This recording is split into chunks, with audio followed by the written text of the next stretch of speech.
For all your photo, video, and voiceover needs, check out the fine folks at Blueberry Productions. They will take good care of you. If you don't believe me, you can see for yourself. Check out their work at blueberryproductions.tv, the Facebook page, Blueberry Productions, also a Vimeo page, a YouTube page, and it's Blueberry, BLUBERRY, Prod on Twitter. Check them out today. Blueberry Productions, great people, great work, great service. Hey there, your yard took a real beating this summer. Luckily, Scott's Turf Builder Winter Guard has your back. Just feed your grass with Scott's again this fall when the air is cool and the soil is warm. It's the perfect time to give your lawn a boost. If you do, Winter Guard will give your yard the nourishment it needs to help weak, thin grass recover and support root growth, giving you a greener, more resilient lawn both now and next spring. Guaranteed. Grab a bag of Scott's Turf Builder Winter Guard today. You'll be back to barbecuing in no time. This is a Scott's Yard. Hey parents, we all try to be extra careful with our children in the car, but then we get an important call or text. Remember, our children are watching. Make every drive a good example. Be in the zone. Turn off your phone. Visit childrenshospital.vanderbilt.org/BITZ to learn more about our Teen Driver Safety Program. Brought to you by Monroe Carroll Jr. Children's Hospital at Vanderbilt, the Ford Motor Company Fund, and the Allstate Foundation. Hello, my name is Travis Williams, President and CEO of Academics and Athletic Consulting, focusing on educating and empowering tomorrow's collegiate athletic leaders. My passion is for the education and genuine concern and care for today's student athlete. It's the centerpiece of my life's work. A college education, both in and out of the classroom, is a truly rewarding benefit.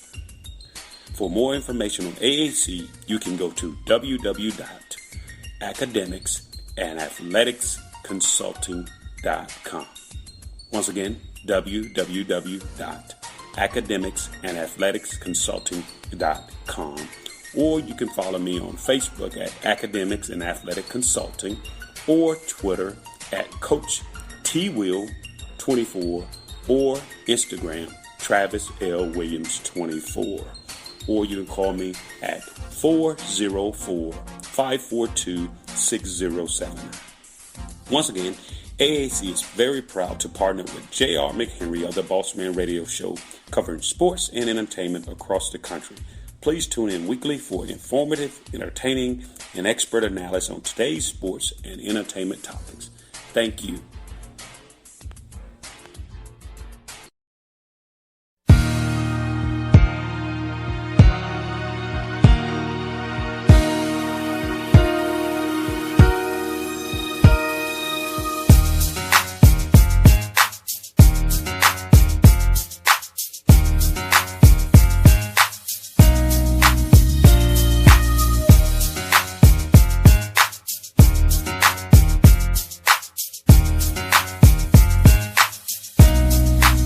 All right, folks, back in the jail, the Bossman show here with Coach of Kennesaw State Owls up the road from us, Coach Amir Abdur-Rahim. Coach, good to see you again, man. How things going to you in the program?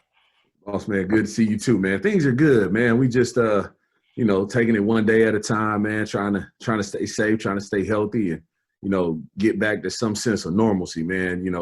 With school about to start here, and we got our guys on campus, man. So it's been good, man. I can't complain whatsoever. I hear that, Coach. Now, everything went down on my birthday, March 11th, man, with the Hawks and Knicks game, and I got the word, man, season over. Yeah. So my birthday was the tipping point for, this is all going to win South since my birthday, man. So How has it been for your guys having to go home in the spring and keep those grades up? And also, some of them going back home, man, no hoops, can't work out. So how's it been to keep the guys in shape before they get back to you? Because I know some of them been stuck in their house, couldn't do everything you want to do basketball wise. Man. Like you hit it on the head, man. Me and my wife actually March 9th. I think it was March 9th. We went to go see Charlotte play the Hawks. Former player of mine that's at when I was at College of Charleston, Joe Cheeley is playing with the Hornets, and so man, we go to that game. A couple of days later, bam, everything hits. Now, your birthday is the 11th. Mine is the 18th. So, like when I think about kind of how everything jumped off, everything hit, it goes back to like, man, we were, really just getting ready to start our spring workouts, right? And then, my wife we normally try to, do something nice for each other's birthday, go out to a nice restaurant here or there. And it was, man, it was a quarantine birthday is what we kind of dubbed it, so, yeah, man, but I tell you this, we left, we kind of left and, Kennesaw State did a really, really good job of kind of transitioning from, the in-class instruction to the online instruction.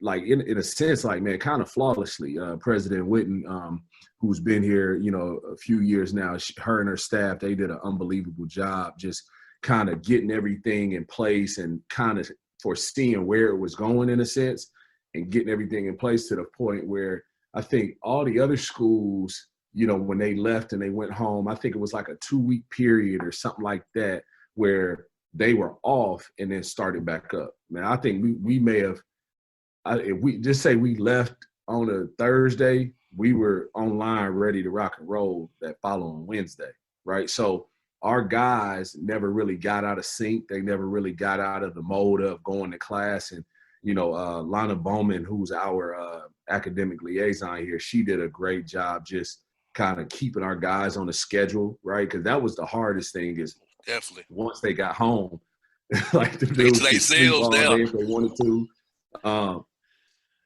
So she kind of did a great job keeping them on schedule. And then the last part of it was while they were away, Jim Carizzi, who was the head of strength and conditioning here, he did a great job of, excuse me, 1 second. No problem. Take your time, brother.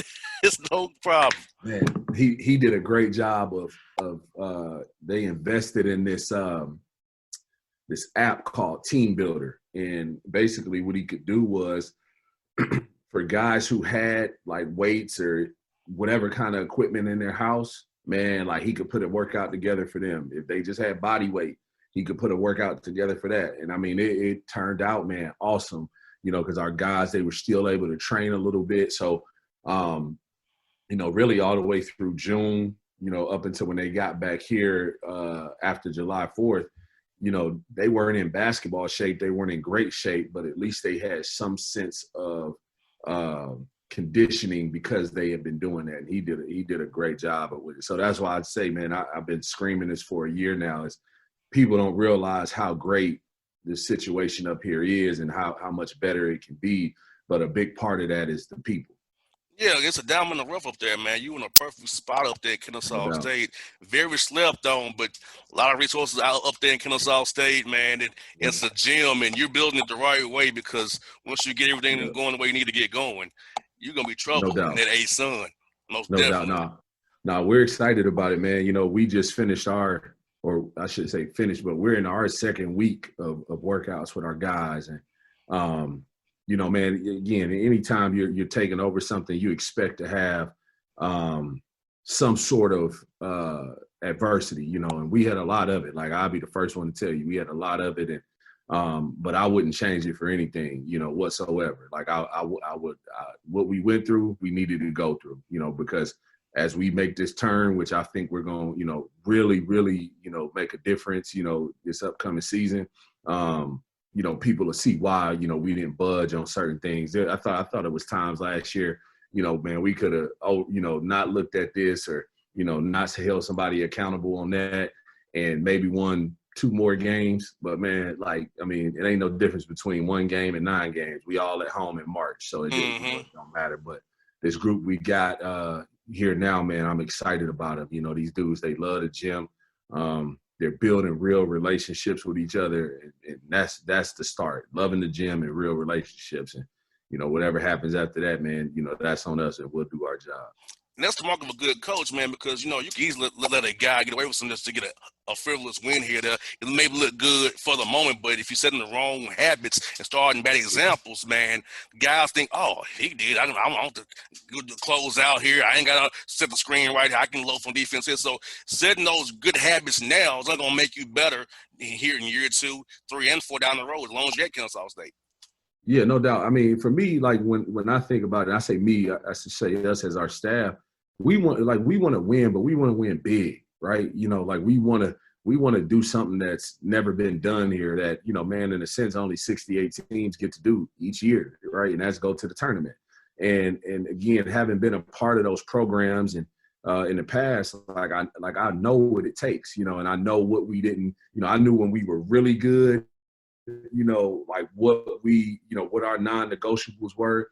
And then I know when we were actually pretty good, what we kind of, you know, gave into, and it was a reason why we didn't achieve what we needed to achieve. So we're trying to build this thing to, again, to be something that this community can be proud of. And again, you said it, there's a lot of resources up here, man. It's a lot of, you know, really mom and pop, you know, entrepreneurs that built their businesses, you know, from the ground up, you know. And so I want to take that same approach with our program, because the reason why those businesses are flourishing now, they're not even mom and pop businesses anymore. They're flourishing businesses now, you know, because they built it the right way. They took their time, you know, they weathered the adversity and they kept pushing through. So, but more importantly, they had the right people, you know, behind them and pushing it, you know, to make sure they could, you know, continue to build it to where it is now, where it's flourishing.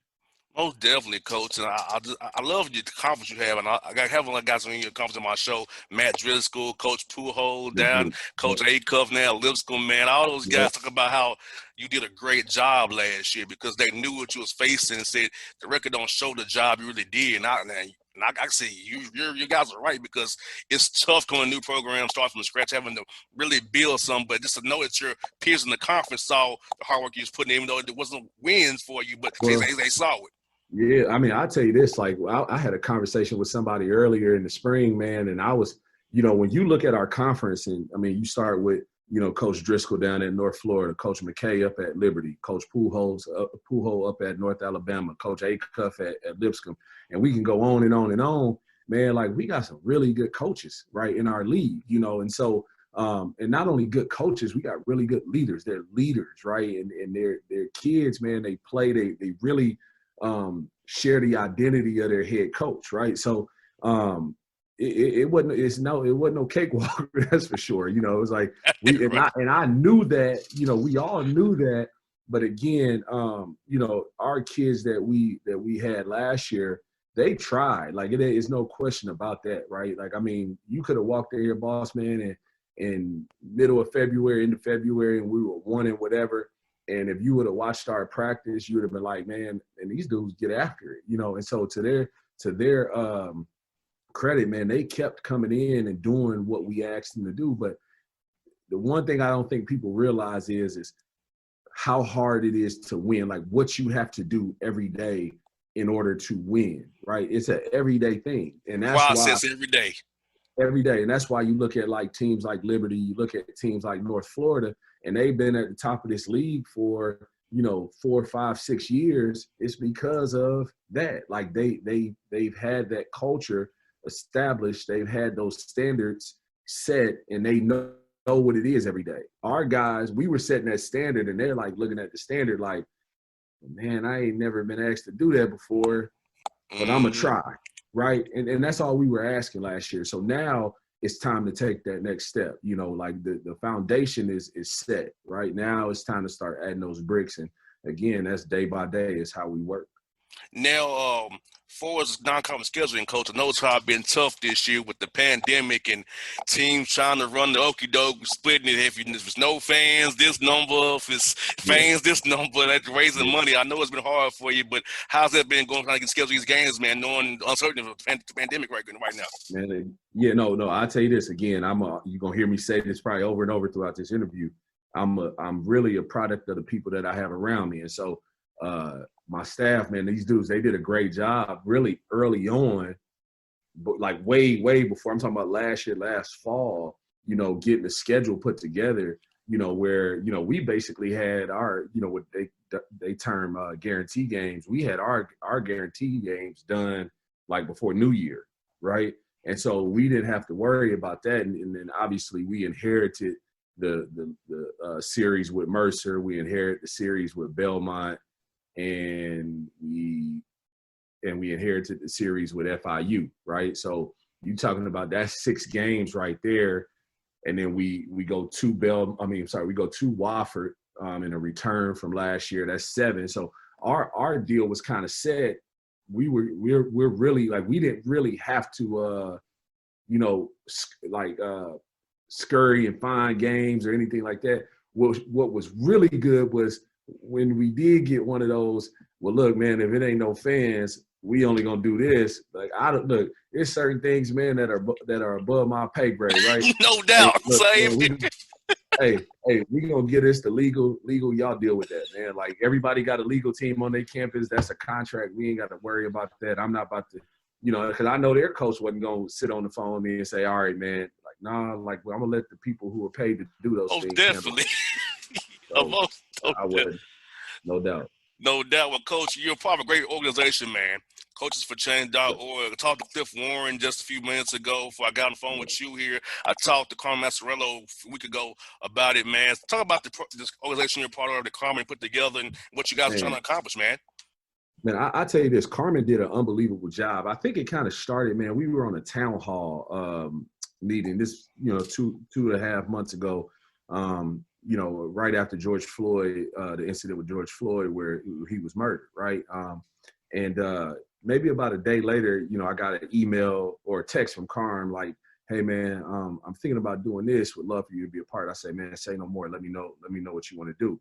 And so it really started out, Bossman, is like, man, let's get on here. Let's talk about what we're doing with our respective teams to, you know, kind of help them through this time. And it kind of morphed into this Coaches for Change. And so now, you know, it went from, it started out with like 42. It's like up to 110 coaches now or something like that. And, you know, it's built on our four E's, basically. It's engage, educate, empower, and evolve. And when we talk about those four E's, and we're starting in a place where we can control. We're not trying to go take over the world, right? Like right away. You know, we're starting right at home with our own teams, right? And so the first thing that we all wanted to do was we wanted to get all of our players registered to vote.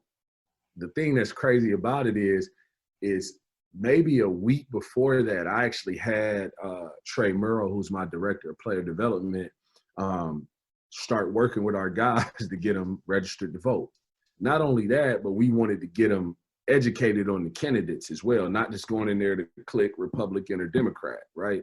To actually understand who's running on what and how they're going about it. So now what we've done is we've kind of incorporated the Coaches for Change piece into it. And so each one of my kids, I'm almost sure of it, they follow us on social media. I'm almost sure they've visited the website. And when you go to the website, man, like, again, a lot of times of engaging or where people don't engage is because they either don't have an awareness or they don't want to have an awareness, right? Right. So either don't have an awareness or they don't want to have an awareness, right? And so we're in this time now where we're trying to get everybody, again, engaged, but aware, right? I just share this with you real quick. On our team, we have 15 guys, okay? 14 of them are Black. We have one white kid on our team. And so when all of this first hit, we jumped on a Zoom call, and the first thing I wanted them to understand was that this was not a Black versus white issue, okay? That, like, it's not that. This is a oppression issue, right? And oppression comes in many forms. Oppression comes in many shapes. Oppression comes in many colors. Let's just keep it 100, right? So we wanted them to understand that. And so what I talked about on that Zoom call was our 14 Black kids understanding the responsibility they have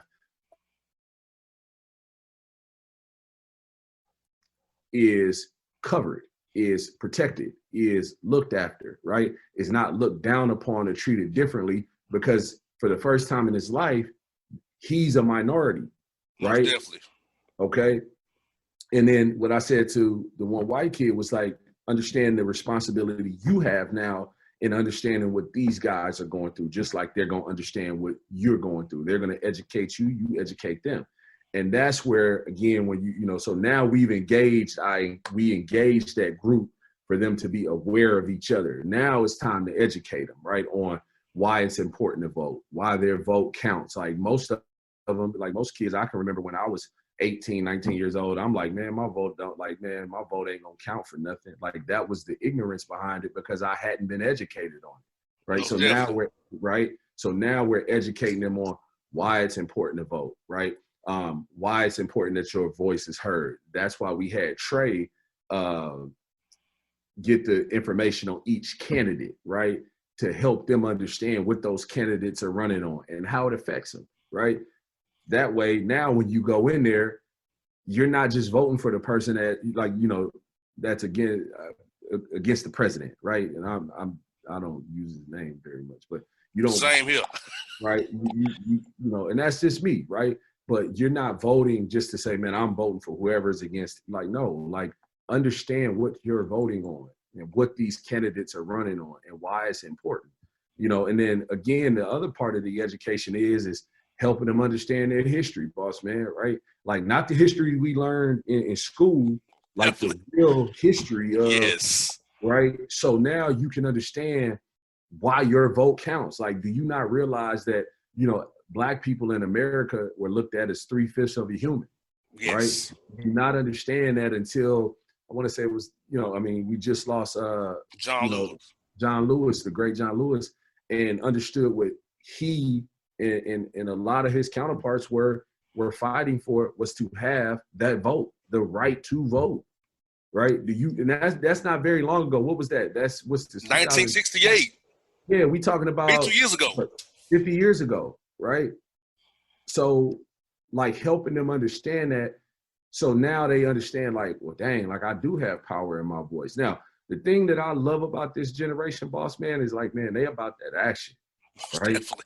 They about that action, man. Like they want, like they know their voice means something. And that's really, in a sense, it's like the power of social media. Like you get people bagging and banging on social media all the time, but because of it, these kids understand that they do have a voice, right? And so now they're starting to use it, but it's our job, right, as, in a sense, now the elder statesmen, to help them understand how to use that voice. Most You know what I definitely. mean? Most definitely. Because, you know, even with me, you know, I'm 33 years old. They're looking at me like, you know, using your show net for politics. You right, I am, because it's a moment in time that I have a platform. 1.1 million listeners in Atlanta, from Chattanooga to Macon. I have a voice. I have to use my voice for good. I'm about right versus wrong. This is about for the people. And, you know, think about this, Coach. I'm 33. My parents are 79, 69 years old. They didn't have full rights. I was born with full rights on paper, right? Now, of course, on paper. In reality, not really. But on paper, yes. Right. So, right. like, understanding that my mother and father lived with, so they couldn't go part of town because it was a white part of town. But I can go anywhere I want to, theoretically. But still, we know in reality not so much. So, knowing what I know from my own parents' history, I have to preach the word and preach the power for the people so they can hear it and understand what we've been talking about for all these years. No doubt. Because again, you know, and that's why I say it's like this, the Coaches for Change thing has been so good because, again, Carm is a genius, you know, with those 4 E's, right? Because it is, again, we talked about the engagement. We talked about the educating them on why it's important to vote. Then empowering them, right, with the different tools to use, right? So now when they speak and they talk about these things, they, in a sense, like I've been kind of telling our guys, it's like, you got to understand it's important not to change the narrative, right? Yes. It's like I had, when everything first kicked off, you know, and this is what happens a lot of times, and this is what happens why in the past, I should say never, but why it's taken so long to even get the momentum that we have right now. But it's like, okay, the George Floyd incident happens, right? And it's focused on police brutality, systemic racism, right? And that's what it should be on. Like, let's not change it. Well, then all of a sudden, like, I hear a few coaches within the, you know, college ranks like, well, man, they need to start talking about, you know, the lack of Black coaches in NCAA or in the NCAA, and that, you know, that systemic racism exists as well. All right, no question, but that's not what we're on right now. Most right? definitely. We got to keep the main thing, right? I had a conversation with a head coach, a guy who I have a lot of respect for, and my stance on, you know, like they painted Black Lives Matter, I think it was like on like 20 something cities, right? They taking statues down, right? But it's been only one state that has changed qualified immunity for police officers, and that's Colorado, right? So it's like, yeah, we paint Black Lives Matters on these streets, and we take these statues, these statues of these Confederate generals down, right? But the main thing hadn't changed a whole lot except in one place, right? Except in one place. So we've got to be able to empower our youth to use their voice to keep everything channeled in one direction, so that whether it's the media or whoever doesn't change the narrative, right? Like I explained to our team, like, this is why it's important you use your voice for good. And when you're out peacefully protesting, you make sure that you remain peaceful, because look what's on CNN. It was George Floyd dies, and that was the story for 4 days, right? 4 or 5 days. And then all of a sudden, what happened? The rioters, right, started. And now that's the only thing they're talking about on CNN, right? So we're trying to empower these guys to understand that their voice and what they say is important in order to keep the main thing, right? Then you evolve it, right? You evolve it to where, all right, we know what the fight is, right?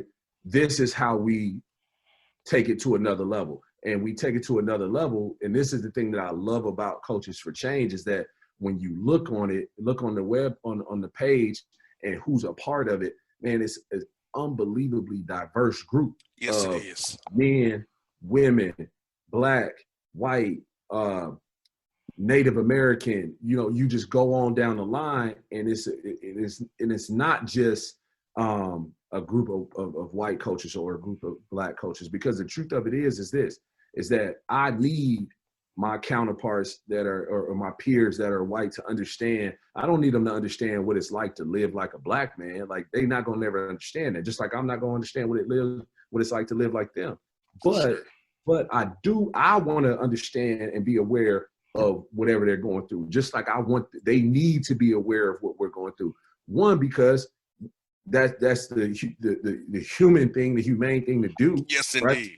But two, in our profession, right? In our profession, in college basketball, the majority of the kids that are playing college basketball are Black kids or kids of color.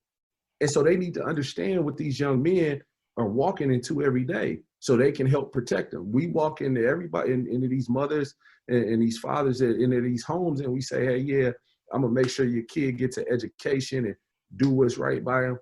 No, what's right by them is making sure that they're protected, right? That they know they can use their voice, and that it's not gonna be, or if it is backlash, that the school and the staff are gonna make sure that they're protected, and that they have their back, and that they continue to help them push their voice and their power forward, if that makes sense. Well, speaking of backlash, Coach, I'll be real with you. So we out here being real. I lost 4 sponsors since George Floyd died, because I'm using my voice. People's emails saying, JR, you've made it. You cover the Hawks, you cover this, and you've made it. No, I haven't made it, because once I take out my credential, I'm a Black man in America, right? Same with you. You're a coach of Kennesaw State, where you have on your shirt, right? We take off and leave the campus. You're a mere Black man. So I haven't made it. I have a great job. I haven't made it. And I'm going to speak truth to power. I don't care if you take away my sponsors. I'll get more of them. I have a guaranteed contract to 2022. I'm not worried about money or losing a job. This is about right and wrong. Screw the back, because the backlash only shows me who they really are. You know what I'm saying? We lose sponsors, not get threats because we're speaking the truth to power. Man, I ain't worried about that. I'm worried about helping my people and being on the right side of history. No doubt. Somebody said something to me, man. This was early on, and I've been I've been very outspoken about the things that need to change, on social media, and I get coaches that call and say, hey, man, thank you, man, like because in a sense, they don't feel like some of them are assistant coaches, some of them are head coaches, right? But they don't feel like they can say anything, because in their minds, they're worried about, well, if I say something, the next job, like I'm not going to get the next job, or I'm going to be looked at as militant. Man, my brother said something to me, man, last year that really motivated me to even take this job, right? Is he said, look here, man, like what God has for you, he has for you. Yes, right? indeed. And it can be a million people trying to take that away from you. But if God wants it for you, it's yours, right?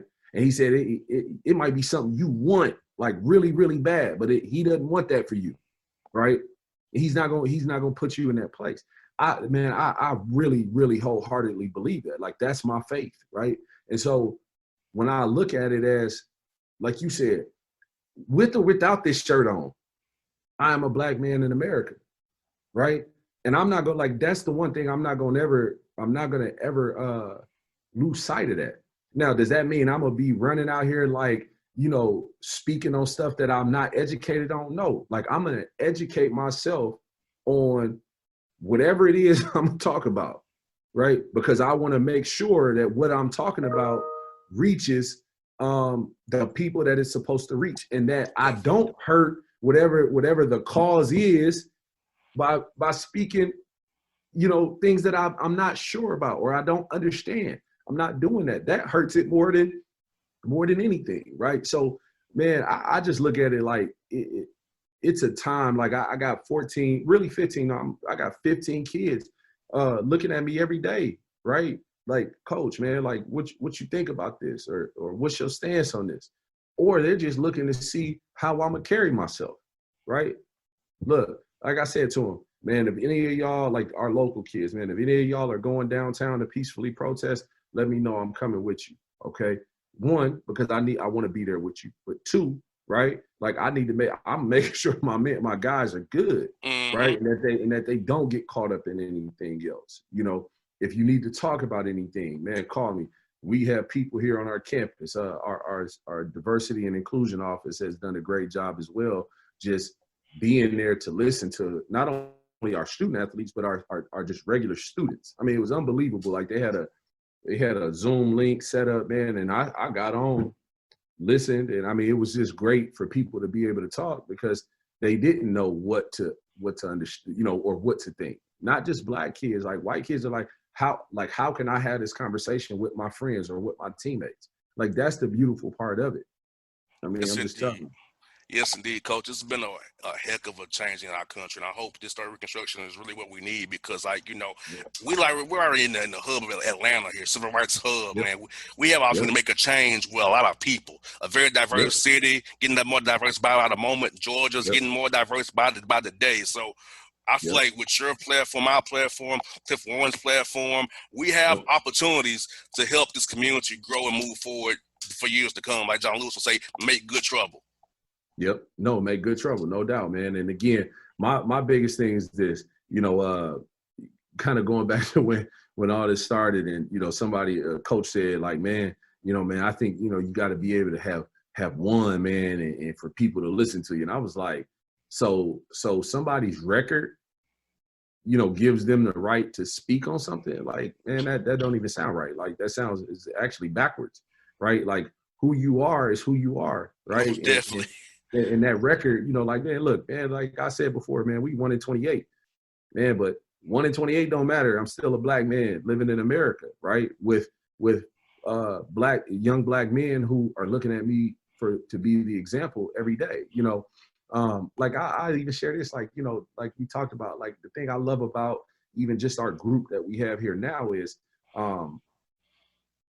we got guys like Tanner Smith, who's from here. And Tanner just calling to say, hey, coach, man, like, talk to me about this. Let's have this conversation, right?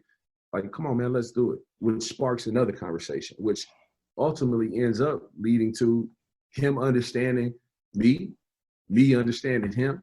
Had the same conversation with Brian Bohannon. Great conversation. And the thing I love about Bo, he's just like, man, look, like, I don't even know where to start, is what he said. I don't even know where to start. Man, look, boom. We had a conversation. Keith Shunzel, our volleyball coach, Agnes Bernardo, our women's basketball coach. We had these conversations one-on-one.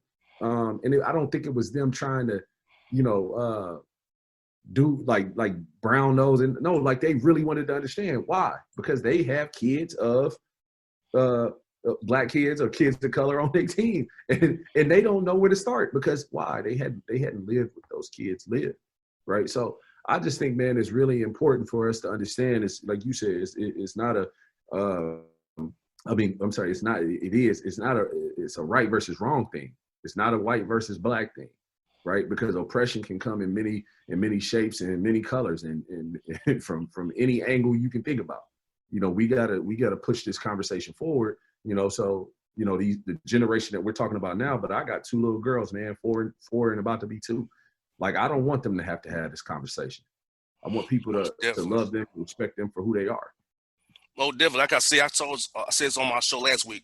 My politics are for the people. I'm not right and left. I'm right and wrong and for the people. If you're for the people, I'm for you.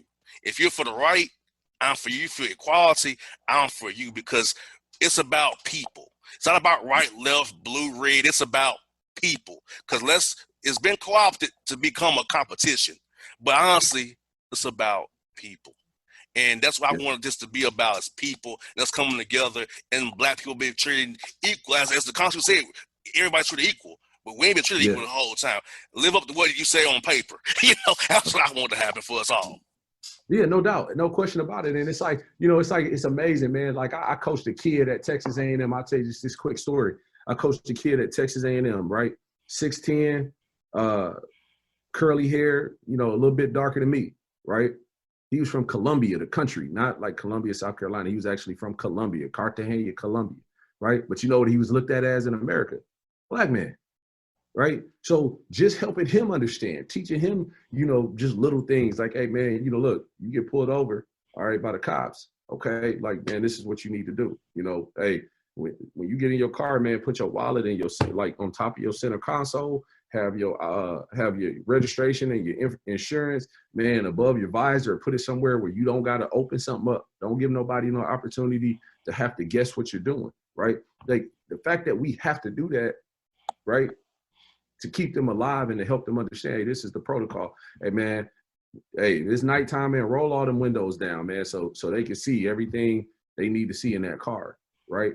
Like, so I just think it's one of those things where, you know, equality, again, it's not a black and white thing. Equality is it's a human thing. Yes, you know, like, it is a human thing. Again, I'm gonna go back to this Coaches for Change. It's the thing I love about it.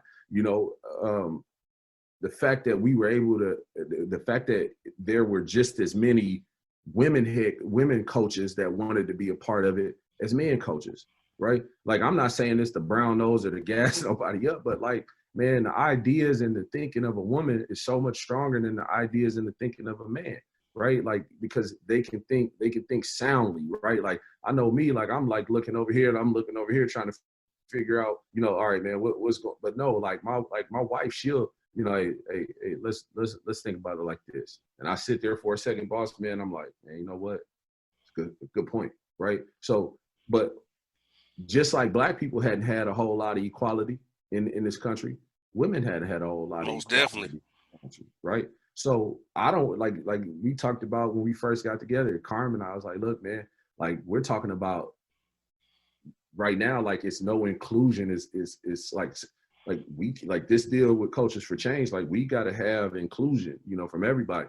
And the thing I loved about it, again, everybody's like, nah, no question. It wasn't about who gets the credit, right? I'm sure when you talk to Carm, he wasn't like, I. He wasn't. Right? Like, I'm telling you, that's why I think the dude is really good, man. Like, he's really good. That's why this Coaches for Change piece, I mean, I think it can be a game changer. I mean, you talking about from Georgia to New York to Vermont to California, it covers the entire country, right?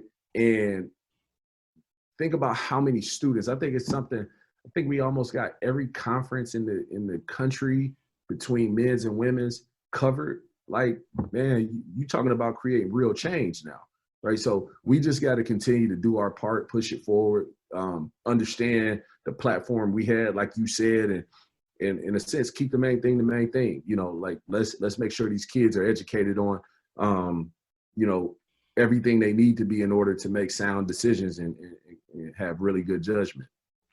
Coach, you know, I'm going to keep fighting the fight for you, man. If you need me to help you all any kind of way, Coaches for Change or at Kennesaw State, come talk to your players, man. I'll do it because it takes all of us to come together to make this change, Coach. And I know together we all can accomplish the same goal and get this thing and go in the right direction. Finally, get over the goal line and get the right score for us. Get it where we all on the same page. Hopefully, Coach. Absolutely, man. We're gonna keep doing it. And again, like I said, man, or like you said, I should say, man, it's about people. You know, keep putting good people around us, man, and we keep being good people. You know, and fighting a good fight, man. Where it's gonna get to where it needs to get to. Because again, like I said, man, we got a generation, man. They got good energy, man. They're about that action. So we just got to do our parts by, you know, pushing and helping them push their voices forward and using it for good. Well, there were Coach Amir. Thank you for your time today, my brother. This has been great to have a conversation with you, man. Hope to see you real soon, man, and come up there and catch you guys, man, in action, man. Man, come check us out, man. Come check us out. All right, Coach, you be good, brother. Talk to you real soon, man. All right, dog. Be good, man.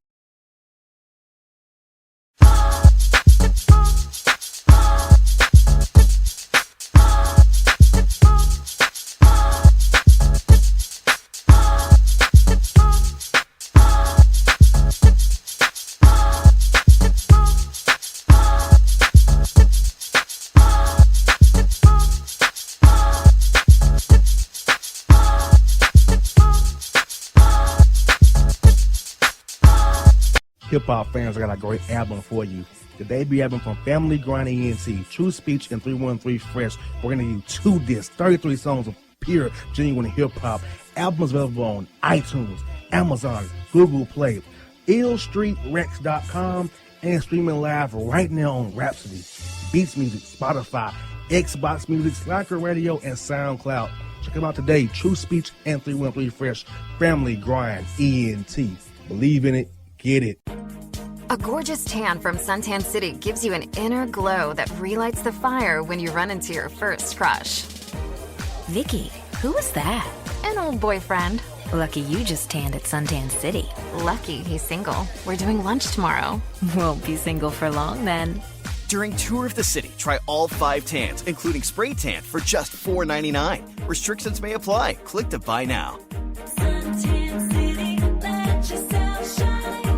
When you're a teen, you finally get to make some of your own decisions. Who are you going to hang out with? What do you want to be? Are you going to glance at that text while driving? Remember, a split second is all it takes for something tragic to happen. Be in the zone. Turn off your phone. Visit childrenshospital.vanderbilt.org/BITZ to learn more about our teen driver safety program. Brought to you by Monroe Carroll Jr. Children's Hospital at Vanderbilt, the Ford Motor Company Fund, and the Allstate Foundation. It's maybe the night that my dreams might let me know. All the stars are closer. All the stars are closer. Tell me what you gonna do to me. Confrontation ain't nothing new to me.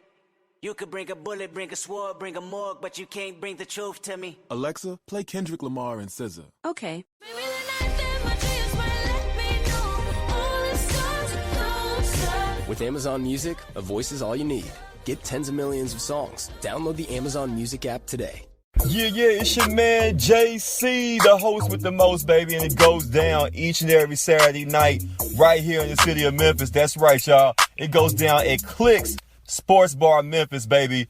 3705 Malco Way, Memphis, Tennessee, 38125. Come out and join us, the Three Kings, each and every Saturday night for the livest karaoke in the city. Everybody gets in free till 10 p.m. Only $5 after. Great food. We got drink specials. We got all kind of games, man. We got the pool tables popping. Whatever you want, we got you, man. Come on out. Have a good time with us each and every Saturday night. That's Clicks Sports Bar, Memphis.